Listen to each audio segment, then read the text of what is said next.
మన తండ్రి అయిన దేవుని నుండి, ప్రభు అయిన యేసుక్రీస్తు నుండి మీకు కృపయు సమాధానమును కలుగును గాక. ఆమేన్. మీ అందరూ బాగున్నారా? దేవుని కృపలో మీ అందరూ వర్ధిల్లుచున్నారని నేను నమ్ముచున్నాను. ఆయన వాక్యాన్ని ధ్యానిస్తూ మీ విశ్వాస జీవితంలో, క్రైస్తవ జీవితంలో, ప్రార్థనా జీవితంలో మీరు ముందు కొనసాగిపోతున్నారని నేను విశ్వసిస్తున్నాను.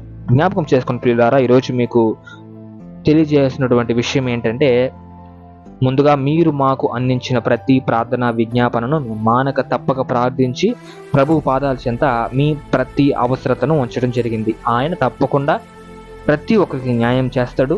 ఆయన ఎవరికి అన్యాయం చేసే దేవుడు కాదు. కాబట్టి ఆయన యందు మాత్రమే మీ నమ్మకం ఉంచుకొని మీరు మీ జీవితంలో ముందుకు కొనసాగిపోవాలని కోరుకుంటూ ఈరోజు మనం ధ్యానించబోయే అంశంలోకి మనం ఒకసారి అడుగు పెడదాం పిల్లరా. అయితే మీకు ఏ అంశం మీద ఈరోజు నేను వాక్యం బోధించాలి అని అంటున్నానంటే, నీ జీవితంలో దేవుని చిత్తం తెలుసుకోవడం ఎలా, నీ జీవితంలో దేవుని చిత్తం తెలుసుకోవడం ఎలా అన్న అంశం మీద ఈరోజు మనం వాక్యం ధ్యానించడానికి ప్రయత్నం చేద్దాం. మామూలుగా అనేక సందేశాలు ఈ ఒక్క అంశం గురించి మన ఛానల్లో ఉన్నాయి. 4 or 3 ఉన్నాయి, కరెక్ట్ గుర్తులేదు నాకు కూడా. అయితే ఇవన్నీ ఉన్నప్పటికీ ఇది ఉపభాగంగా మనం ధ్యానించడానికి ప్రయత్నం చేద్దాం పిల్లరా. అంటే ఒక ప్రత్యేకమైన దారిలో ఈ వాక్యాన్ని ధ్యానించడానికి ప్రయత్నం చేద్దాం. దేవుని చిత్తం మన జీవితంలో మనం తెలుసుకునే వారంగా ఉన్నామా లేదా అన్న ఒక ప్రశ్న కూడా మనకు సమాధానం అనేది తెలుస్తుంది ఈ వాక్యం ద్వారా. కాబట్టి జాగ్రత్తగా వినండి. గళతీయులకు రాసిన పత్రిక 5వ అధ్యాయము 17వ వచనాన్ని కనుక మనం ఒకసారి గమనించినట్లయితే, గళతీయులకు రాసిన పత్రిక 5వ అధ్యాయము 17వ వచనము, శరీరము ఆత్మకును, ఆత్మ శరీరముకును విరోధముగా అపేక్షించును, ఇవి ఒకదానికొకటి వ్యతిరేకముగా నున్నవి, కనుక మీరేమి చేయు నిశ్చయింతురో వాటిని చేయుకుందురు. మీరు ఆత్మచేత నడిపింపబడిన ఎడల ధర్మశాస్త్రమునకు లోనైన వారు కారు. శరీర కార్యములు స్పష్టమై ఉన్నవి, అవివేకముగా జారత్వము, అపవిత్రత, కామకత్వము, విగ్రహ ఆరాధన, వ్యభిచారము, ద్వేషములు, కలహములు, మత్సరములు, క్రోధములు, కక్షలు, భేదములు, విమతములు, అసూయలు, మత్తతులు, అల్లరితో కూడిన ఆటపాటలు మొదలైనవి. వీటిని గూర్చి నేను మునుపు చెప్పిన ప్రకారము ఇట్టి వాటిని చేయువారు దేవుని రాజ్యమును స్వతంత్రించుకొనరని మీతో స్పష్టముగా చెప్పుచున్నాను. ఇక్కడ పౌలు భక్తుడు గారు మనకు తెలియచేసే విషయం ఏంటంటే, దేవునికి ఎలాగూ ఉంటే దేవునికి నచ్చుతారు, ఎలాగూ ఉంటే దేవునికి నచ్చరో ఆ ఒక విషయాన్ని ఇక్కడ స్పష్టంగా పౌలు భక్తుడు గారు మనకు తెలియజేస్తున్నాడు. అయితే దీనికి చిత్తానికి ఏం సంబంధము అని కనుక మీకు సందేహం కలిగినట్లయితే 2 విషయాలు మీకు ఆయన తెలియజేస్తా. 2 విషయాలు. మొట్టమొదటి విషయం ఏంటంటే, దేవునికి ఇష్ట ప్రకారం మనం బ్రతికితేనే, ఆయన మార్గాన్ని మనం అనుసరిస్తేనే, ఆయన మాటను మనం వింటేనే, ఆయన మనకు అనుగ్రహించిన వాక్యాన్ని మనం ధ్యానిస్తేనే, వాక్య ప్రకారం మనం జీవిస్తేనే అని కొన్ని ఉంటాయి. ఆ వాటి ప్రకారం మనం ఎప్పుడైతే నడుచుకుంటామో అప్పుడు మన జీవితంలో దేవుని చిత్తాన్ని తెలుసుకోవడం మనకు సులువైన పని, చాలా సులువైన పని. ఇవన్నీ చేయకుండా జీవించినట్లయితే పరలోక రాజ్యానికి, నిత్య జీవానికి వారు అర్హులు కారు అని ఇక్కడ పౌలు భక్తుడు గారు మనకు తెలియజేస్తున్నాడు స్పష్టంగా. అంటే వీటి మూలముగా జీవించిన వాడు ఎవరైతే ఉన్నారో, అంటే వీటి కొరకే బ్రతికేవాడు, అంటే ఇక్కడ మనం చదువుకున్న ప్రతి ఒక్కటి చూడండి. శరీర కార్యములు స్పష్టమై ఉన్నవి, అవేమనగా జారత్వము, అపవిత్రత, కామకత్వము, విగ్రహారాధన, వ్యభిచారము, ద్వేషములు, కలహములు, మత్సరములు, క్రోధములు, కక్షలు, భేదములు, విమతములు, అసూయలు, మత్తదులు, అల్లరితో కూడిన ఆటపాటలు మొదలైనవి. వీటిని గూర్చి నేను మునుపు చెప్పిన ప్రకారము ఇవన్నీ చేయువారు ఈ యొక్క విషయాన్ని గురించి మీతో చెప్తున్నాను నేను. ఏంటి? ఇవన్నీ చేయువారు దేవుని రాజ్యమును స్వతంత్రించుకొనరని మీతో స్పష్టంగా చెప్తున్నాను. ఇప్పుడు దేవుని చిత్తాన్ని మన జీవితంలో మనం అంగీకరిస్తేనే ఆయన రాజ్యానికి మనం అర్హులు అవుతాం. అవునా? అదే ఇక్కడ గలతీయుల పత్రిక మనకు తెలియజేస్తుంది. గలతీ పత్రిక మనకి ఏం తెలియజేస్తుంది? దేవునికి ఇవన్నీ చేస్తే ఇష్టం లేదు, ఇవన్నీ హేయమైన కార్యములు దేవునికి అని స్పష్టంగా తెలియజేస్తున్నాం మనకు. క్రైస్తవ జీవితంలో ఇవన్నీ మనం కలిగి జీవించకూడదు అని కూడా మనకు తెలియజేస్తుంది. అదేవిధంగా రెండో విషయంగా కనుక మనం గమనించినట్లయితే పౌలు భక్తుడు గారు చెప్పకనే ఒక విషయాన్ని మనకి ఇక్కడ చెప్తున్నాడు. ఏంటది? దేవునిలో నడిచే ప్రతి ఒక్కరు చూడండి, ప్రతి ఒక్కరు అంటే ఇంక్లూడింగ్ వాక్యం చెప్తూ సేవ చేసేవారైనా కూడా ఇవన్నీ చేయకూడదు. అంటే ఇతరుల పట్ల ద్వేషము, కలహాలు, కుట్ర, కోపము, అసూయలు ఇవన్నీ మనం ఉంచుకోకూడదు. అంటే ఇంక్లూడింగ్ వాక్యం చెప్పేవారైనా కానివ్వండి, దేవుని సేవ చేసేవారైనా కూడా కానివ్వండి. చెప్పకనే పౌలు భక్తుడు గారు ఈ విషయాన్ని మనకు తెలియజేస్తున్నారు పిల్లారా. అయితే ఇవన్నీ లేని జీవితము ఎక్కడన్నా ఉంటుందా? ఎక్కడ ఉండదు. అయితే ఇవన్నీ లేని జీవితం దేవునికి అవసరం. అంటే దేవుని యొక్క మార్గదర్శకత్వం అని పిలుచుకోవచ్చు. ఏంటి? మార్గదర్శకత్వం అంటే మన మార్గానికి ఆయన దర్శకుడుగా ఉన్నాడు. ఎలాగూ ఇవన్నీ చేయకూడదు అని మనకు ఆయన చెప్తున్నాడు. అయితే ఏమి చెయ్యాలి అని ఆయన చెప్తున్నాడు? దేవుని చిత్తాన్ని ఎరిగేవారు, దేవుని చిత్తాన్ని తెలుసుకోవాలి అని వాళ్ళ జీవితంలో ఆశ కలిగి జీవించేవారు ఎలాగూ బ్రతకాలని దేవుడు చెప్తున్నాడు పిల్లారా మనకు. చూద్దాం అది కూడా. గలతీయులకు రాసిన పత్రిక 5వ అధ్యాయము 22వ వచనం నుంచి మొదలు అక్కడి నుంచి వచ్చినట్లయితే మనకు ఆ ఒక్క తేడా అనేది అర్థమవుతుంది మనకు. చూద్దాం 22వ వచనం. అయితే ఆత్మ ఫలమేమనగా ప్రేమ, సంతోషము, సమాధానము, దీర్ఘశాంతియు, దయాలత్వము, మంచితనము, విశ్వాసము, సాత్వికము, ఆశ నిగ్రహము. ఇవన్నీ కలిగి జీవిస్తే దేవుడు మన మార్గానికి మార్గదర్శకుడుగా ఉంటాడు. ఇవన్నీ కలిగి జీవిస్తే ఏంటి? మరలా ఒకసారి చదువుకుందాం. 22వ వచనం చదవండి. అయితే ఆత్మఫలం ఏమనగా ప్రేమ, సంతోషము, సమాధానము, దీర్ఘశాంతము, దయాలత్వము, మంచితనము, విశ్వాసము, సాత్వికము, ఆశ నిగ్రహము. ఇప్పుడు చెప్పుకున్న ఏవైతే ఉన్నాయో ఈ ఆత్మ ఫలాలు, ఈ ఫలాలు మనం మునుపు చదువుకున్న ఆ 17వ వచనానికి ఏమాత్రం సూట్ అవ్వవు. అంటే రెండు భాగాలుగా విభజించాడు ఇక్కడ పౌలు భక్తుడు గారు. ఏంటి? దేవునికి ఎలా ఉంటే ఇష్టము లేదు, దేవునికి ఎలా ఉంటే ఇష్టము. దేవునికి ఎలా ఉంటే ఇష్టము 22వ వచనము, దేవునికి ఎలా ఉంటే ఇష్టము లేదు 17వ వచనము. చెప్పగానే మనకు పౌలు భక్తుడు గారు మన జీవితంలో ఒక బేసిక్ క్రిస్టియన్ అంటే సాధారణంగా ఒక క్రైస్తవ జీవితంలో క్రైస్తవుడు ఎలా బ్రతకాలి, ఎలా బ్రతకకూడదు అన్న ఒక విషయం ఇక్కడ మనకు చెప్తున్నాడు స్పష్టంగా. అది కూడా స్పష్టంగా మీరు కావాలంటే ఈ ఒక వాక్యాన్ని అండర్లైన్ చేసుకొని మామూలు చదువుకుంటా ఉండండి. మా తప్పేం లేదు, మంచి వాక్యం, అది చాలా మంచి వాక్యాలు. అంటే ఎందుకు నేను ఈ వాక్యాన్ని చదవమని మీకు చెప్తున్నానంటే జాగ్రత్తగా వినండి. ఈ వాక్యాన్ని చదువుతూ కనుక ఉన్నట్లయితే వీటి యందు మనకు అసహ్యం కలుగుతుంది. అంటే ఒక పని కనుక మనం అదే పనిగా చేస్తున్నట్లయితే దాని ముందుకు విసుగు వస్తుంది. చూడండి, ఇది ఒక చిన్న టిప్ మీకు. చూడండి, అంటే మనందరికి కూడా ఒక పని మీద కనుక అదే పని పెట్టుకొని చేస్తూ ఉన్నట్లయితే అది ఏదైనా కానివ్వండి, తినడం కానివ్వండి, నిద్రపోవడం కానివ్వండి, ఎప్పుడంటే ఇప్పుడు సోమరిగా ఉన్నవాడు తన జీవితంలో అలాగే సోమరిగా ఉండడు. తప్పకుండా వాడు ఏదో ఒకరోజు మారతాడు. మారకపోతే వాడి జీవితం నాశనం అయినట్లు అర్థం అక్కడ. అలాగనే ఇవి ఒక వచనం కనుక మనం చదువుతూ ఉన్నట్లయితే వాటి యందు ఈ బైబిల్ ఏది చేయకూడదు అని చెప్తుందో వాటి ఎందుకు మనకు పట్టు కలుగుతుంది. అంటే వీటిని చేయకూడదు మనం, ఇవి అసహ్యములు, దేవునికి హేయమైన కార్యములు ఇవన్నీ. అంటే మన జీవితాన్ని పాడు చేసే కార్యములు అప్పుడు మనకు తెలుస్తుంది అనమాట ఆ ఒక విషయాన్ని బట్టి. అది 17వ వచనం అనమాట. ఆ 17వ వచనం 22వ వచనం ఈ రెండు డివైడ్ చేయాలి. అంటే ఏంటంటే మన జీవితంలో ఆ బైబిల్ చెప్పే ఒక్క ప్రకారం కనుక మనం నడుచుకున్నట్లయితే దేవుడు మన మార్గానికి మార్గదర్శకుడుగా ఉంటాడు. ఈ రెండు భాగాలు గుర్తుపెట్టుకోండి. దాంట్లో మొదటి భాగం దేవునికి ఇష్టం లేనిది, రెండవ భాగం దేవునికి ఇష్టమైంది, అంటే 22వ వచనం అనమాట. అయితే దీని ప్రకారం ఎంతమంది అయితే జీవిస్తారో, దీని ప్రకారం ఆత్మ ఫలానుసారంగా అంటే ఎవరైతే జీవిస్తారో వాళ్ళ జీవితంలో వారికి ప్రేమ ఉంటుంది, సంతోషం ఉంటుంది, సమాధానం ఉంటుంది, దీర్ఘశాంతం ఉంటుంది, దయాలత్వం, మంచితనము, విశ్వాసము, సాత్వికము, ఆశ నిగ్రహం అన్నీ కూడా ఉంటాయి.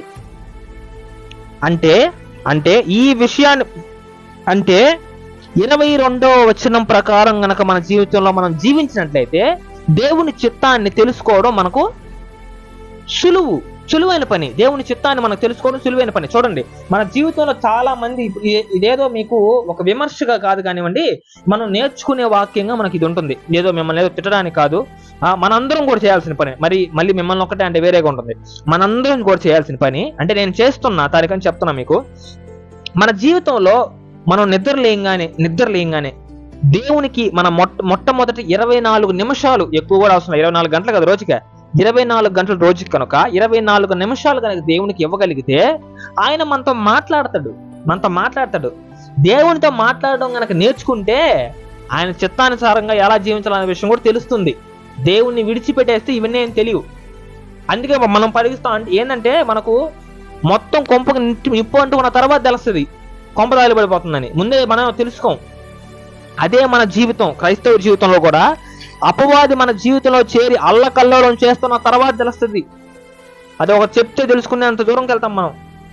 దేవుని వాక్యాన్ని చదివితే ఇది ముందే తెలుస్తుంది. అంటే ఇవి చేయకూడదు, ఇవి చేస్తున్నాము, దీని వల్లే మనకు మన జీవితంలో అభివృద్ధి కలగడం లేదు, దీని మూలముగా అంటే దేవునికి హేయమైన కార్యములు చేస్తున్నందువల్లనే దేవునికి కోపము నా మీద, నా జీవితాన్ని ఆయన సరిదిద్దాలి అని అనుకున్న ప్రతిసారి కూడా 17వ వచనం రీతిగా నేను జీవిస్తున్నాను. నా జీవితంలో ఇవన్నీ కూడా ఉన్నాయి. నా జీవితంలో వీటన్నిటిని ఆహ్వానించాను. నేను వీటన్నిటిని ఎప్పుడైతే నేను విడిచిపెడతానో, 22వ వచనంలోకి నేను ఎప్పుడైతే అడుగు పెడతానో అప్పుడు దేవుడు నన్ను ఆశీర్వదిస్తాడు అని ప్రతి ఒక్క మనిషి తెలుసుకున్న రోజు నిజమైన ఆశీర్వాదం తన జీవితంలో పొందుకుంటాడు ఒక క్రైస్తవుడిగా. నీ జీవితంలో నువ్వు ఆశీర్వదింపబడలేదు అంటే దానికి కారణం ఏంటో తెలుసా? అది నీవు చేసుకున్న తప్పులే. ఎందుకు దేవుడు నువ్వు ఇంత శ్రమను నేను అనుభవిస్తున్నప్పటికీ, అపవాది నన్ను ఇంత హింసిస్తున్నప్పటికీ దేవుడు నన్ను ఎందుకు గమ్ముగా వదిలిపెట్టేసాడు అని చాలా మంది అడుగుతూ ఉంటారు. ఈ రోజు దేవుడిని ప్రశ్నించేస్తారు. హబక్కుకు మాదిరి హబక్కుకు ఇలా ప్రశ్నించాడు దేవుడిని. కానీ ఆ ప్రశ్నించడం వేరు, మనం ప్రశ్నించేది వేరు. దేవుడిని ప్రశ్నించే ఆయనగా ఉన్నారు కాబట్టి ఆయన ఊరికే ఒక ఎగ్జాంపుల్ గా చెప్పా మీకు.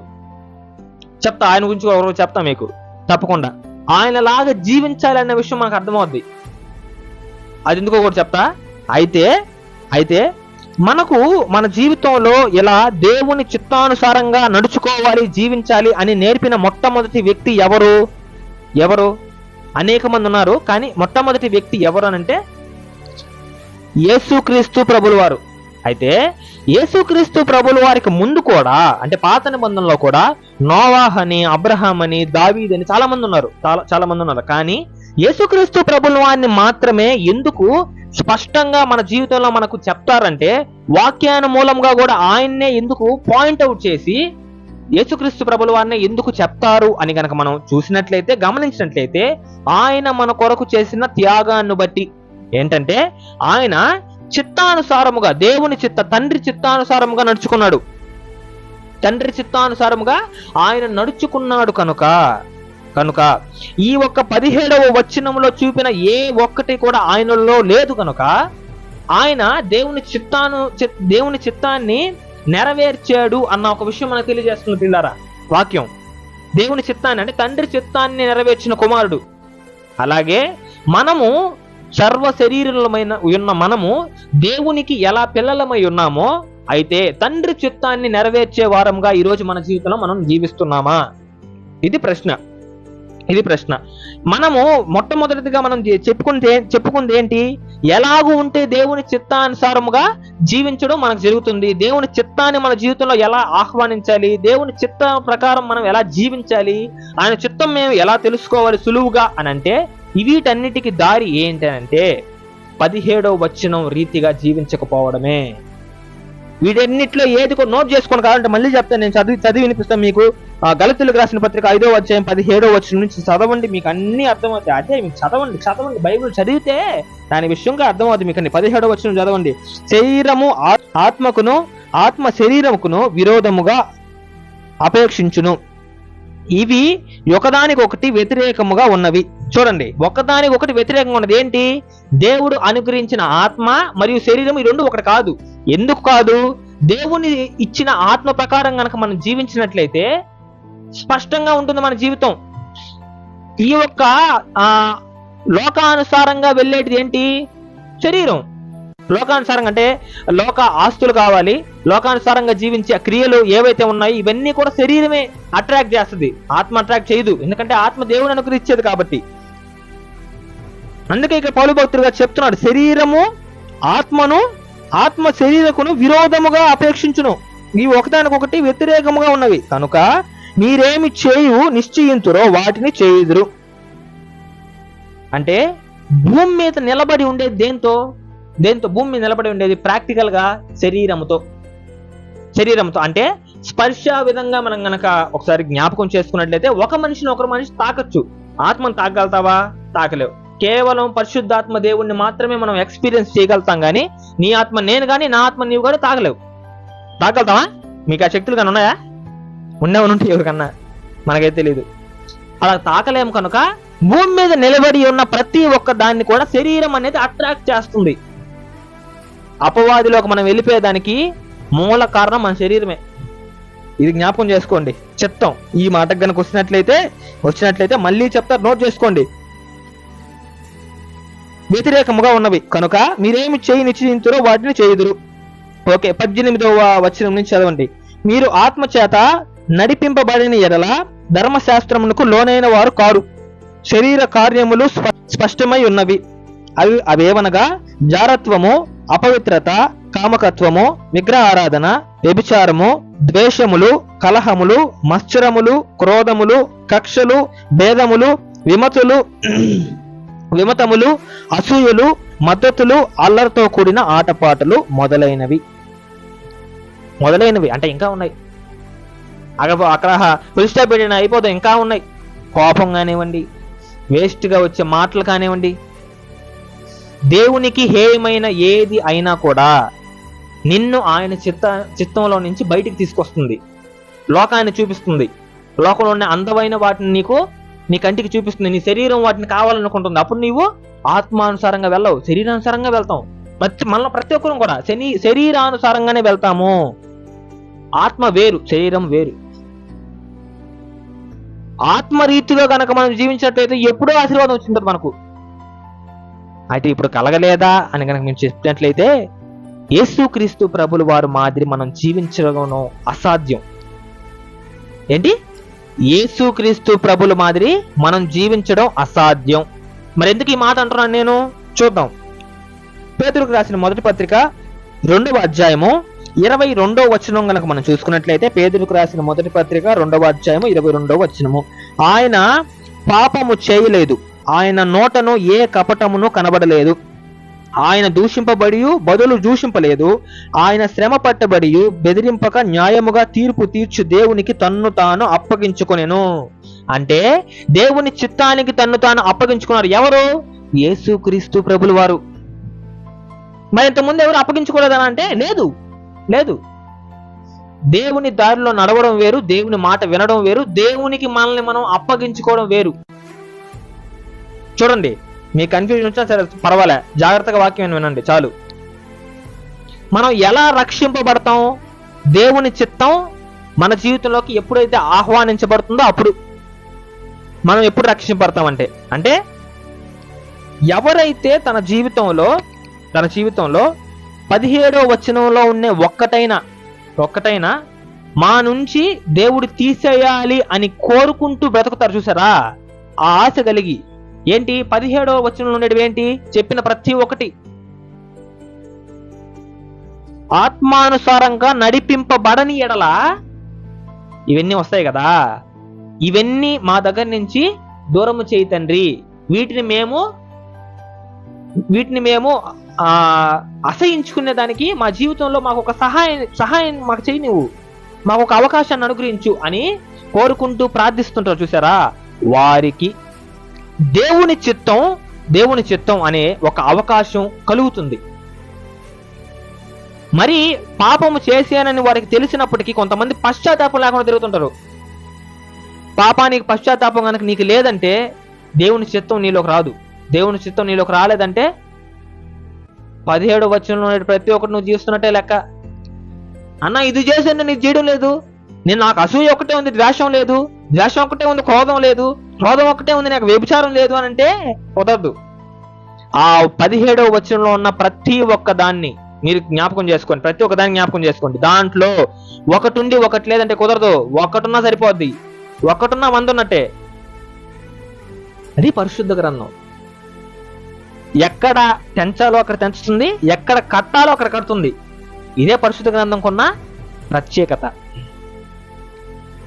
వాక్యంలో ఉదక స్నానం చేయబడిన ప్రతి ఒక్కరు కూడా దేవునికి సంబంధులై జీవిస్తారు. సంబంధులై జీవించినప్పుడు ఆయన చిత్తాన్ని నిజముగా తన జీవితంలో పొందుకోవాలని ఆశపడతాడు. మరి ఆయన చిత్తానుసారంగా మనం జీవించాలంటే, ఆయన చిత్తాన్ని మన జీవితంలో తెలుసుకోవాలంటే ఏం చేయాలి? గలతీయులకు రాసిన పత్రిక 5వ అధ్యాయం 17వ వచనం రీతిగా మనం బ్రతకకూడదు. గలతీయులకు రాసిన పత్రిక 5వ అధ్యాయం 22వ వచనం రీతిగా మనం జీవించేదానికి ప్రయత్నం చేయాలి. అంటే ఆత్మ ఫలానుసారముగా మనం జీవించేదానికి ప్రయత్నం చేయాలి ప్రియులారా. ఇప్పుడు మీకు అర్థమైందా? స్పష్టంగా అర్థం కాకపోతే మళ్ళీ ఫస్ట్ నుంచి నన్ను వాక్యం అర్థం అవుద్ది. దేవుడు అర్థమయ్యేటట్టు చేస్తాడు తప్పకుండా. మీరు ఎప్పుడు వాక్యం వింటున్నప్పటికీ, మనదనే కాదు ఎవరిదైనా కానివ్వండి, క్రీస్తు పరిచర్యనే కాదు, మీరు ఏ సహోదరుడు చెప్తున్న వాక్యం వింటున్నప్పటికీ ఆ వాక్యాన్ని ఒక్క నిమిషం మీరు ఏ మాధ్యమైనా, అంటే యూట్యూబ్ ద్వారా అయినా దేని నుంచి చూస్తుంటారు కదా, టీవీ నుంచి అయినా టెలివిజన్ నుంచి దేని నుంచి అయినా కానివ్వండి, చూసే ముందు ఒకసారి ఆపి మ్యూట్ పెట్టి లేదంటే పాస్ బటన్ నొక్కి దేవుడికి ప్రార్థన చేయండి. మొట్టమొదట, నాయనా ఈ వాక్యాన్ని నాకు అర్థమయ్యేదానికి నీవు సహాయపడు, నా సహాయం చెయ్యి, నాకు ఈ వాక్యం వినాలనుంది, ఈ అంశం నాకు నచ్చింది కాబట్టి ఆ వాక్యాన్ని నేను ఆహ్వానించాలనుకుంటున్నాను నా జీవితంలోకి.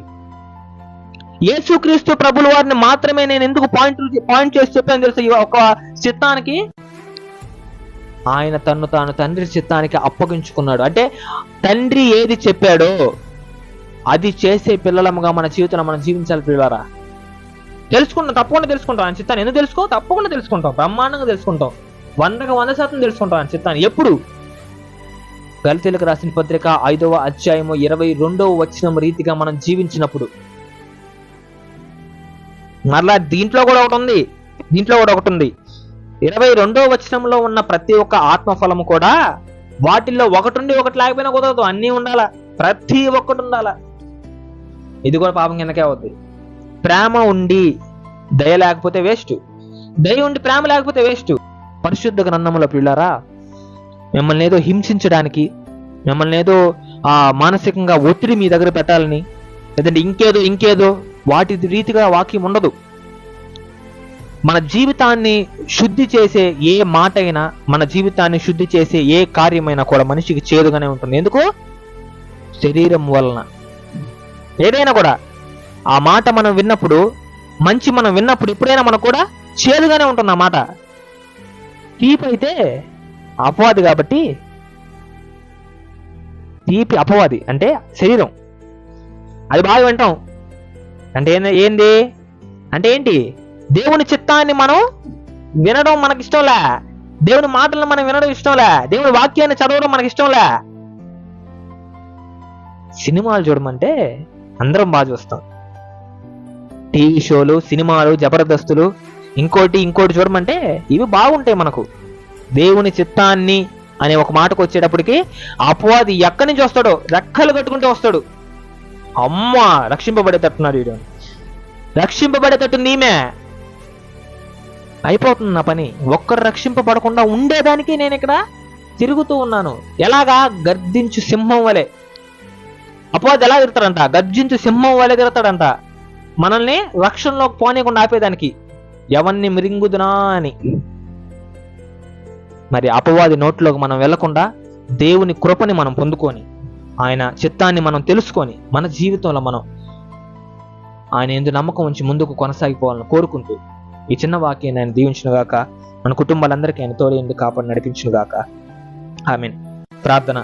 ప్రేమగల మహిమగల మా దేవుడా, మా రక్షక, ఏ తలముల వరకు మేలును కనికరమును చూపించి దేవుడా, అత్యున్నతుడా, ఉన్నతుడా, ఉన్నవాన్ని అనబడం దేవా, నీకే వందనాలు, స్తుతులు, స్తోత్రాలు చెల్లించుకుంటున్నాం నా తండ్రి. నీ జ్ఞాపకం చేసుకున్న తండ్రి, నీ ప్రియ బిడ్డలను, ప్రియ కుటుంబాలన్న తండ్రి, ఇక్కడున్న ప్రతి ఒక్క కుటుంబాన్ని పేరు పేరుంతున్న ఆశీర్వదించి కాపాడి బలపరచమని వేడుకుంటున్నాం నా తండ్రి. నీ సహాయాన్ని వారికి అనుగ్రహించండి నా తండ్రి, నీ శక్తిని వారికి అనుగ్రహించండి. ఈరోజు మేము ధ్యానించుకున్న రీతిగా నా తండ్రి, నీ చిత్తానుసారంగా మా జీవితంలో మేము జీవించేదానికి, నీ చిత్తాన్ని మేము తెలుసుకునేదానికి, నీ చిత్తాన్ని మా జీవితంలో మేము ఆహ్వానించేదానికి, నీ చిత్త ప్రకారం మా జీవితంలో మేము నడిచేదానికి నా తండ్రి నీ సహాయాన్ని మాకు అనుగ్రహించి మనం వేడుకుంటున్నాం నా తండ్రి. ఈ క్రీస్తు పరిచయ ఛానల్లో అనేక మంది వారి వారి ప్రార్థన అవసరతలు మాకు తెలియజేయచుండగా ప్రతి ఒక్కరి ప్రార్థన అవసరతను మేము మానక తప్పక ప్రార్థించి నీ పాదాలు చెంత పెట్టి ఉన్నాం నా తండ్రి. ప్రతి ఒక్కరికి సమాధానాన్ని అనుగ్రహించండి, శక్తిని సహాయాన్ని అనుగ్రహించమని వేడుకుంటున్నాం నా తండ్రి. అదేవిధంగా నా తండ్రి ఒంటరిగా ఉన్న బిడ్డల్ని నా తండ్రి, అనారోగ్యంగా బిడ్డల్ని నా తండ్రి, ఆర్థికంగా బలహీనతలో ఉన్న బిడ్డల్ని నా తండ్రి జ్ఞాపకం చేసుకొని ఆశీర్వదించి సహాయాన్ని శక్తిని అనుగ్రహించమని వేడుకుంటూ మరొకసారి నా తండ్రి నీ రాకడ సమయం కనుక ఆలస్యమైనట్లయితే మేమందరం ఓ దగ్గర చేరి నిన్ను ఆరాధించే భాగ్యాన్ని మాకు ప్రసాదింప చేయమని వేడుకుంటూ మన ప్రభువైన యేసుక్రీస్తు వారి అత్యున్నతమైన నామములో అడిగి వేడుకొని పొందుకొనుచున్నాం మా తండ్రి. ఆమేన్. Praise the lord. May God bless you all.